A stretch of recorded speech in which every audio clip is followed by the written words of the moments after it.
Ajang penganugerahan Annual Report Award tahun 2022 kembali digelar. Jumlah total peserta ARA 2022 sebanyak 163 peserta yang terbagi dalam 9 kategori.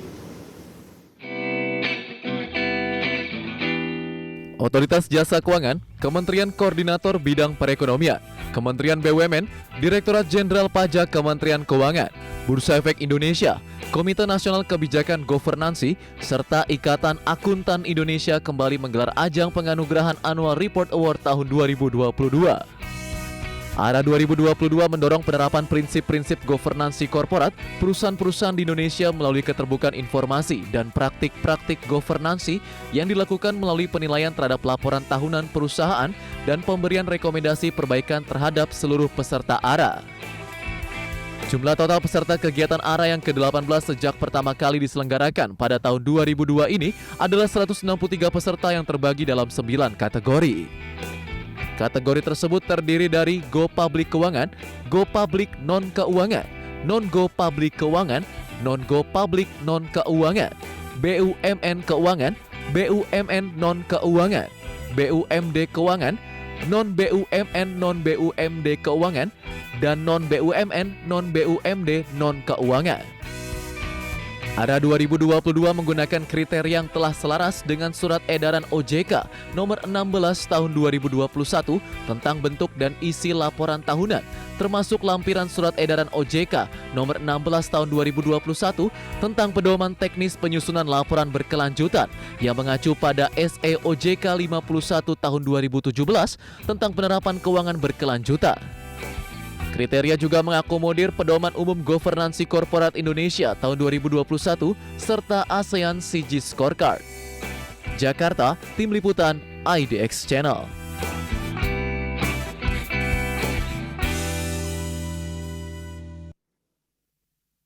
Ya, pemirsa, untuk membahas tema menarik kita hari ini, Annual Report Awards 2022, sudah tersambung melalui Zoom bersama dengan Profesor Linda Watigani. Beliau adalah Ketua Dewan Juri ARA 2022.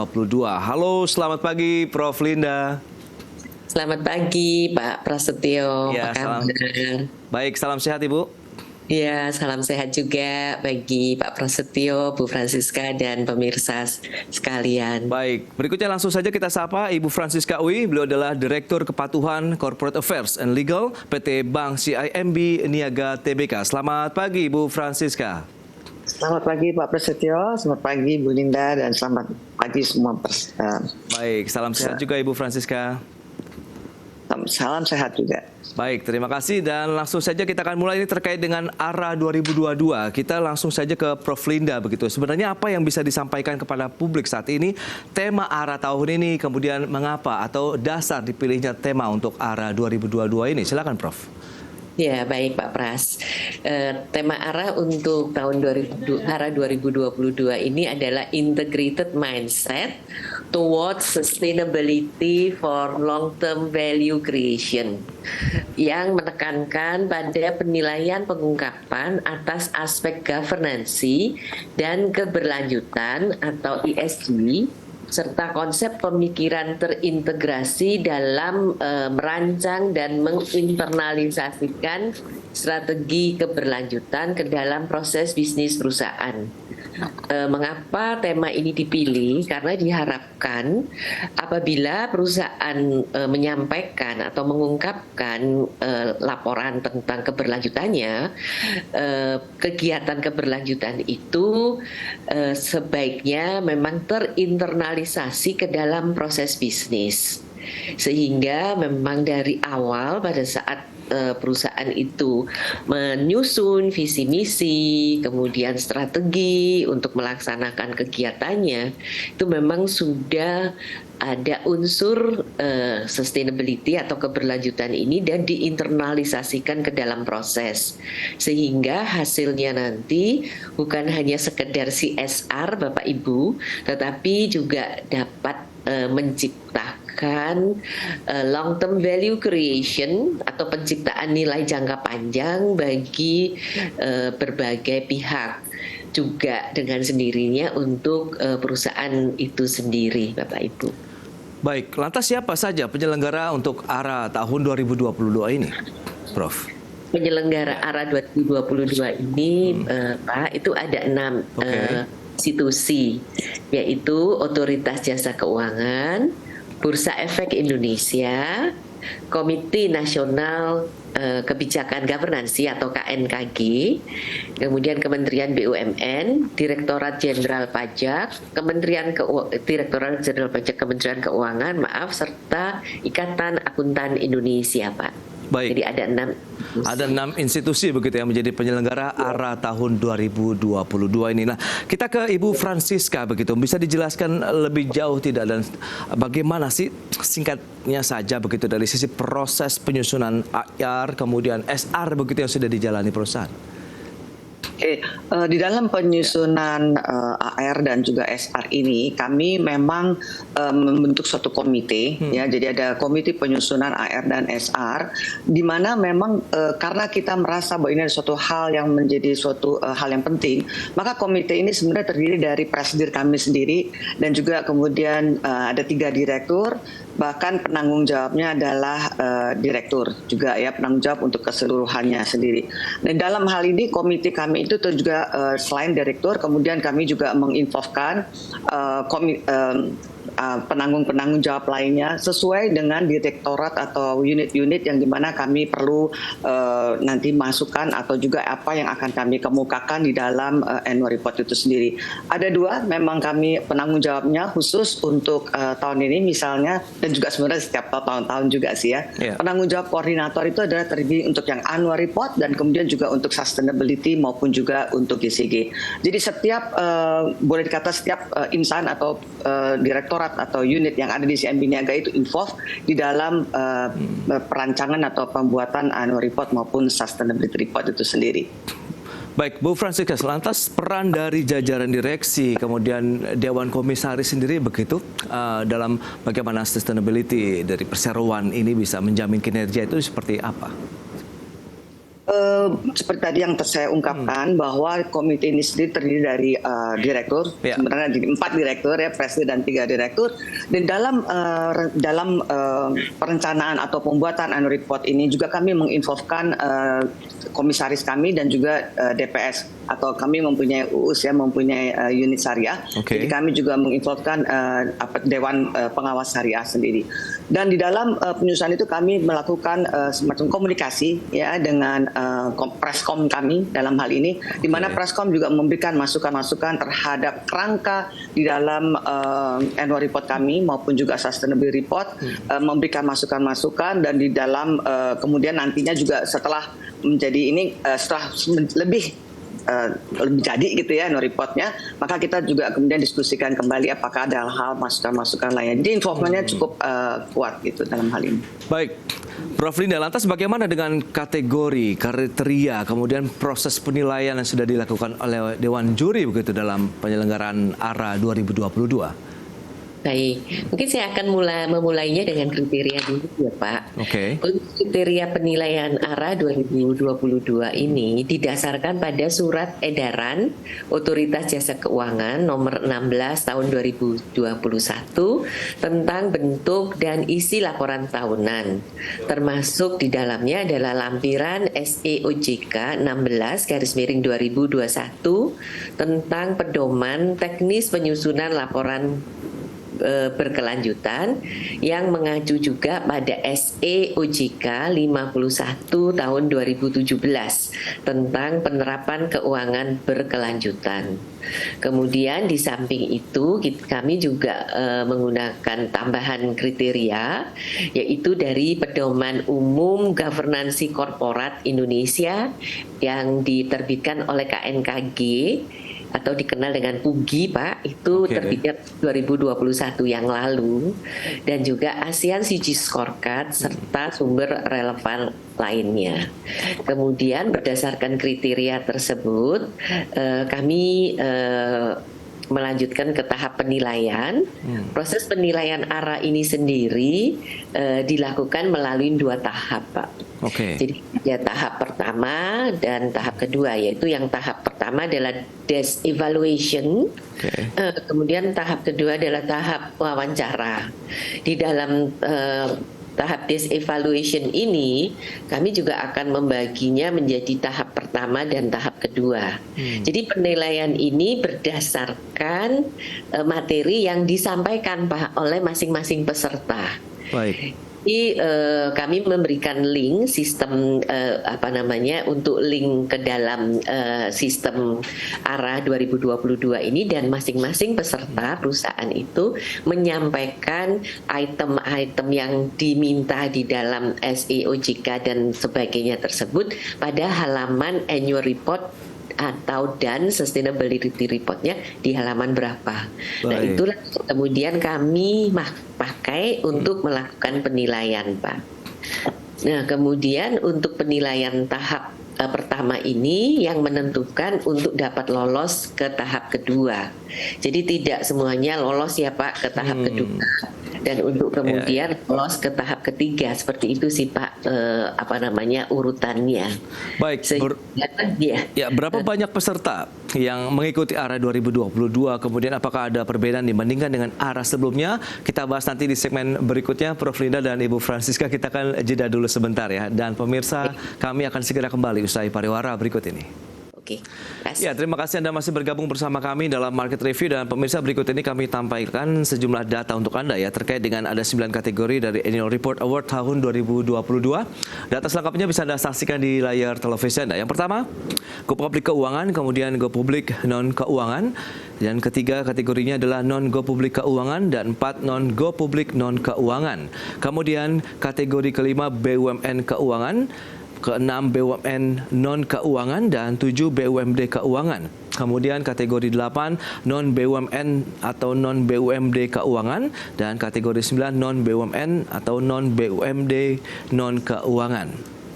Itu dia, ada 9 kategori dari ARA 2022. Kemudian tahapan penjurian yang juga tadi sudah disampaikan oleh Prof. Linda Wati. Ada penilaian desk evaluation, ini juga dibedakan tahap 1 dan tahap 2A dan B ya, berdasarkan kriteria yang telah ditetapkan dan dipublikasikan di websitenya KNKG. Ada juga tahap wawancara untuk mendapatkan high level view dari pimpinan perusahaan mengenai praktek governance corporate yang diterapkan oleh perseroan. Dan keempat, mengkonfirmasi hasil penilaian desk evaluation atas isi laporan tahunan. Itu dia dari sisi tahapan penjurian dari ARA 2022. Dan berikutnya kita akan lihat Dewan Juri Annual Report Award 2022 ini dari perwakilan mana saja. Baik, yang pertama ada Direktorat Jenderal Pajak Kementerian Keuangan, kemudian kedua Kementerian BUMN, PT Bursa Efek Indonesia, Komite Nasional Kebijakan Governansi KNKG, dan Ikatan Akuntan Indonesia.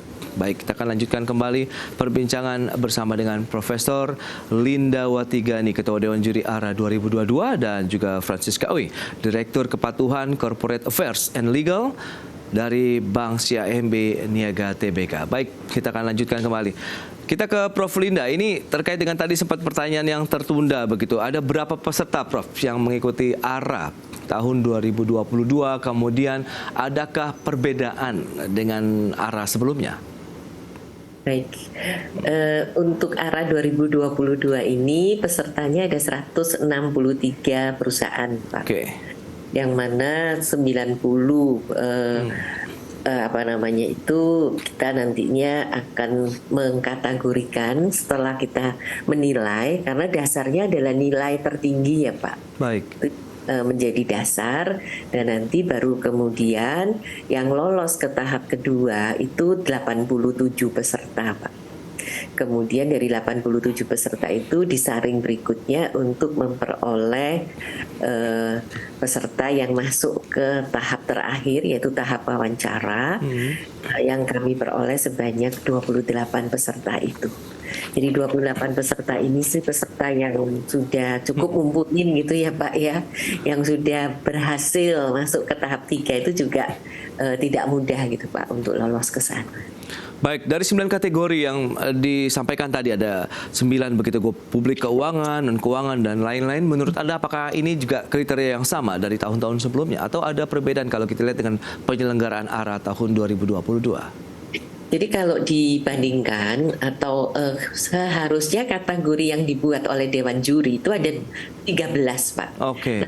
Tidak kesemuanya itu terisi ya Pak, karena kan berdasarkan nilai. Iya. Jadi kami mengurutkannya itu berdasarkan nilai, dan nilai itu memang sudah diskalakan, jadi tidak semuanya diperhitungkan dengan komposisi yang sama.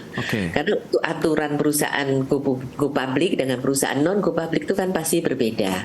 Untuk perusahaan keuangan dan non keuangan juga berbeda kan Pak. Jadi jumlah item yang kami nilai di masing-masing kategori itu sudah berbeda. Jadi bisa disetarakan dalam artian memang kami sudah membuat skalanya sedemikian rupa itu setara ya Pak, sehingga bisa di ranking dari jumlah peserta yang mendaftar tersebut. Jadi kalau dibandingkan dengan tahun sebelumnya, di tahun sebelumnya sepertinya jumlahnya lebih banyak ya Pak. Karena mungkin saja yang untuk arah 2022 ini kan waktunya agak lebih singkat Pak. Agak lebih singkat. Jadi harapannya nanti ke depan apabila diselenggarakan arah-arah berikutnya itu waktunya bisa lebih panjang gitu sih Pak. Baik. Ya, kita ke Ibu Francisca. Seberapa penting sih kalau Anda lihat begitu kan, karena ARA 2022 ini adalah mendorong penerapan dari prinsip-prinsip governansi corporate begitu, dan Anda melihat bagaimana sebagai suatu perusahaan begitu, entitas dari pasar modal juga ini Bu Francisca. Gini ya, ARA itu tentunya senang sekali untuk kita bisa mendapat suatu award mengenai ARA. Tetapi bagi kami perusahaan memang yang penting sekali adalah cara kami bekerja itu sendiri bagaimana gitu ya. Karena ARA menurut saya itu sebenarnya bungkusnya atau bagaimana kami mengungkapkannya dan lain-lain. Tetapi kalau apa yang kita ungkapkan itu tidak ada, artinya tidak kita lakukan, apa yang kita ungkapkan juga kita nggak tahu ntar di annual report. Jadi menurut saya yang penting sekali di dalam ARA ini adalah memang dalam kita melakukan usaha itu sendiri, berbisnis, itu bagaimana kita menerapkan misalnya mengenai governance, dan apa pentingnya misalnya sustainability bagi perusahaan itu sendiri. Dan itu memang harus kita lakukan bukan dalam rangka penyusunan ARA saja, tapi memang harus merupakan jadi bagian dari bagaimana kita melakukan usaha itu sendiri. Tantangan tersendiri Bu yang dialami oleh teman-teman di CIMB Niaga begitu dalam penerapan governance ini seperti apa begitu? Karena kan harus menjadi nafas, menjadi bagian dari setiap gerak-gerik begitu seluruh insan yang ada di CIMB Niaga. Tantangan kami karena memang kami mempunyai employee atau ya mempunyai employee yang cukup besar jumlahnya. Dan dalam hal ini yang paling penting yang kita lakukan adalah komunikasi dan juga bagaimana kami mengkomunikasikan, dan komunikasi itu harus kami lakukan dalam keseharian kami.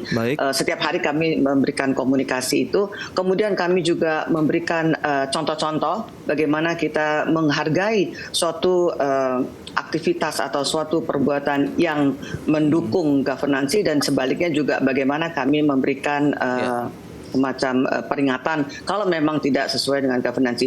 Penting sekali juga kita mempunyai kode etik, kita mempunyai kebijakan-kebijakan yang dapat membantu karyawan-karyawati kami di dalam menentukan sikap. Jadi supaya mereka jelas apa sih yang mereka bisa lakukan dan apa yang mereka tidak bisa lakukan atau harus dihindari. Dan ini komunikasi ini sangat penting, bagaimana kami selalu untuk menekankan pentingnya mengenai masalah governance dan lain-lain. Baik, kiat-kiatnya seperti apa yang mungkin bisa di-sharing begitu kepada masyarakat ataupun pemirsa IDX Channel? Kita akan bahas lagi di segmen berikutnya. Kita akan jeda lagi sebentar Bu Francisca dan juga Profesor Rina, dan pemirsa tetaplah bersama kami. Ya, terima kasih Anda masih bergabung bersama kami dalam Market Review, dan kita lanjutkan kembali perbincangan bersama dengan Profesor Linda Watigani, Ketua Dewan Juri ARA 2022, dan juga Ibu Francisca Ooi. Beliau adalah Direktur Kepatuhan Corporate Affairs and Legal PT Bank CIMB Niaga Tbk. Baik, Ibu Francisca, kita akan lanjutkan kembali kiat-kiat yang mungkin bisa di-share begitu ya. Bagaimana sih penyusunan AR maksud saya, kemudian SR yang baik itu seperti apa ini Ibu? Silakan. Seperti tadi yang saya sudah jelaskan, sebenarnya mengenai ARA itu sendiri ataupun juga penyusunan report dari sustainability itu sebenarnya hanya bagaimana kami mengungkapkan apa sih hal-hal penting harus kami ungkapkan. Tetapi kiat-kiat untuk keberhasilan ini adalah yang paling penting sekali adalah memang apa yang kita lakukan di dalam melakukan aktivitas berbisnis kita ataupun bagaimana kita menghadapi nasabah. Oleh sebab itu kalau dari setiap hari ini ya, kita selalu melihat bagaimana kami comply atau tidak terhadap regulasi yang ada. Tapi itu tidak cukup. Harus ada yang namanya lebih dari yang namanya regulasi. Misalnya kita melihat apakah bagaimana gap kita terhadap Asian Scorecard. Tadi Bu Linda menyebutkan mengenai PUGI. Bagaimana gap kita terhadap PUGI, ini semua di luar regulasi, lebih dari regulasi. Okay. Kemudian juga dalam hal sustainability. Jadi hal-hal yang lebih di dalam regulasi itu apa yang kita harus perbaiki gitu. Dan itu yang kita lakukan sepanjang tahun, Pak. Jadi misalnya contoh gitu ya, saat ini kita di dalam proses ISO 37001 ya, mengenai kebijakan anti bribery dan corruption. Itu tidak ada mungkin ya secara ini regulasinya mewajibkan. Tetapi kita tahu bahwa ini hal yang penting gitu. Jadi setiap saat ini, setiap saat kita itu dengan CMB Niaga itu selalu melihat hal-hal apa sih yang kita selalu harus diperbaiki gitu ya. Karena ini mengenai governance, sustainability, dan itu satu hal yang hidup, yang terus berkembang lah. Nah, itu yang kita harus selalu pastikan penerapan terhadap hal tersebut. Baik, itu dia yang paling utama memang adalah implementasinya ya di setiap insan yang menjadi operasional keseharian. Nah, Prof. Linda, lantas saya penasaran nih, siapa saja jadi yang menjadi pemenang ARA 2022? Baik Pak, untuk juara umumnya seperti tadi sudah mungkin dari awal Pak Pras menyampaikan ya, PT CIMB, PT Bank CIMB Niaga Tbk, makanya diundanglah Bu Francisca untuk sharing dengan kita semua pagi hari ini.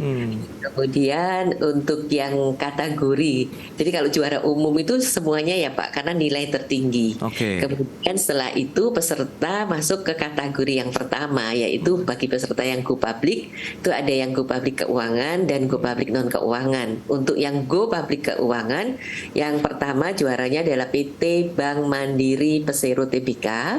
Kemudian yang kedua adalah PT Bank Rakyat Indonesia Persero Tbk. Yang ketiga adalah PT Bank Pembangunan Daerah Jawa Barat dan Banten Tbk. Itu untuk yang kategori go public keuangan. Untuk yang public non keuangan, juara satunya adalah PT Jasa Marga Persero Tbk. Juara duanya adalah PT Bukit Asam Tbk. Juara tiganya adalah PT Austindo Nusantara Jaya Tbk. Itu untuk yang Tbk semuanya Pak, untuk non keuangan. Kemudian masuk ke kategori berikutnya, untuk yang non go public keuangan itu hanya ada satu pemenang Pak. Jadi kita tidak menyebutnya juara 1, juara 2, juara 3, karena yang masuk ke dalam tahap wawancara itu hanya satu, yaitu PT Jasa Marga. Jadi makanya kami menyebutnya sebagai pemenang di sini. Baik. Yang non go public non keuangan itu ada 3 lagi juaranya, yaitu juara satunya PT PLN Indonesia Power, juara 2-nya PT Pupuk Kalimantan Timur, juara 3-nya adalah PT PLN Nusantara Power. Baik.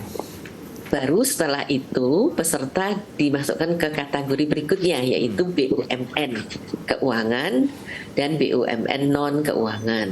Untuk BUMN yang keuangan, juara satunya adalah Bank Tabungan Negara Persero Tbk, yang kedua adalah Bank Negara Indonesia Persero Tbk.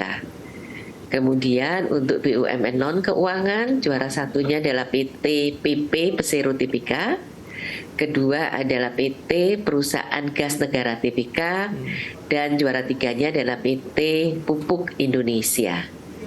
Kemudian untuk BUMD keuangan, yang di sini memang tidak ada yang masuk ke kategori non keuangan Pak.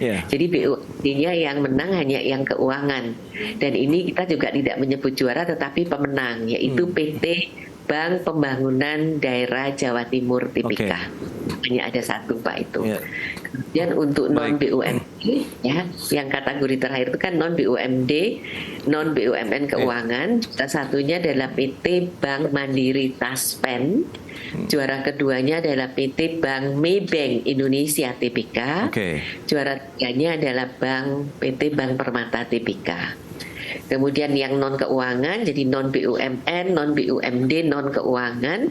Juara satu adalah PT IPC Terminal Peti Kemas, dan juara duanya adalah PT Cikarang Listrik Indo Tbk.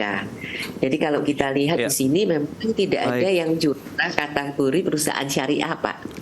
Memang nggak masuk tadi. Baik, Prof, itu dia. Jadi pemenang-pemenang ARA 2022 begitu yang sudah disampaikan kepada pemirsa IDX Channel. Prof Lindawati, kemudian Ibu Francisca Uy, terima kasih banyak atas waktu dan juga sharing yang sudah Anda sampaikan terkait dengan penyelenggaraan ARA 2022. Selamat melanjutkan aktivitas Anda kembali. Salam sehat, Ibu. Terima kasih, Pak. Terima kasih. Baik, pemirsa, dalam rangka memperingati ulang tahun ke-46 diaktifkannya kembali Pasar Modal Indonesia, PT Bursa Efek Indonesia, PT Clearing Penjaminan Efek Indonesia, dan PT Kustodian Sentral Efek Indonesia kembali menggelar Public Expos Live 2023 secara live virtual pada tanggal 27 hingga 30 November 2023. Pendaftaran investor dan media bisa melalui link bit.ly dan juga Public Live 2023 serta idx.co.id. Pemirsa, 30 menit sudah saya menemani Anda. Saya Prasetyo Wibowo beserta kerabat kerja yang bertugas undur diri. Terima kasih. Sampai jumpa.